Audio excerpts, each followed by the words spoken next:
This is a short introduction to how hypnotherapy can help you. I like to think that I work by the code of conduct set by the National Council of Hypnotherapists, and that means that we respect all other therapists. So therefore, although I like to think I'm probably one of the best therapists around, I know that there are many other therapists that are really good. So we're never derogative about any therapist, whether they're newly qualified, because actually newly qualified therapists have learned cutting edge techniques and they've probably got lots of skills, as well as the people who've been in therapy for a lot longer. So I think that when you're beginning to look for a hypnotherapist, there are certain things that you like to know to begin with. And of course nowadays plenty of people look at the website and they've got a jolly good idea of who they're going to go to initially. So what do you look for when you're wanting to have hypnotherapy?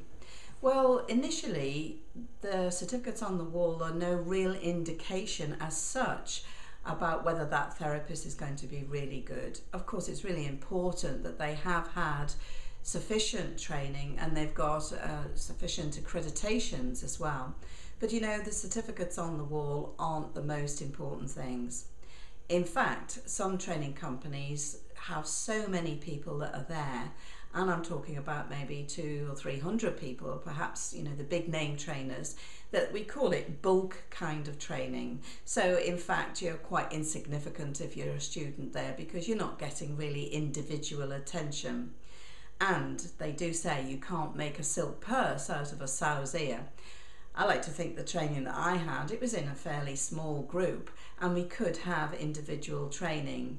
In fact, most of the courses that I run now through Gower training are very small individual groups. And we've noticed now that the quality of the student that is leaving the course is very much higher than any big groups of 20, 30, or even the large groups that I just mentioned before.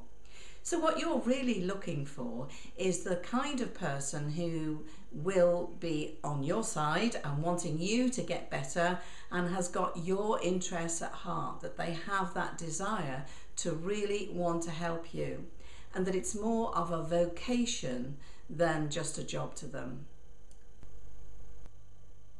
So I don't need to keep talking about me, but really what I can do for you and how I can help you. My philosophy and my approach to therapy is one of caring and compassion, and mixed in with a lot of humour as well. So I like to think that I have this vocation for helping people to get well and get better. And for me, it's more than a job, really. It is really having that desire to want people to be successful, because your success is also my success.